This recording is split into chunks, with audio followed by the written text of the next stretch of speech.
Дизель-электрическая подлодка «Сан-Хуан» ВМС Аргентины, на борту которой находятся 44 члена экипажа, сообщила свои координаты в среду 15 ноября.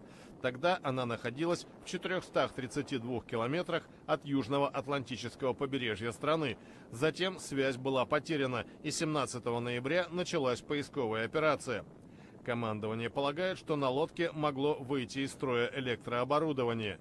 Действия кораблей и самолетов, ведущих поиск, затрудняют сильные ветры и 6-метровые волны. Субмарина совершала переход с военно-морской базы Ушуая на огненной земле к месту своей постоянной дислокации в Мар-дель-Плата в провинции Буэнос-Айрес. Семьи моряков не теряют надежду увидеть их живыми. По словам командира базы ВМС в Мар-дель-Плата Габриэля Гонсалеса, будут приложены все усилия, чтобы выяснить судьбу лодки и ее экипажа.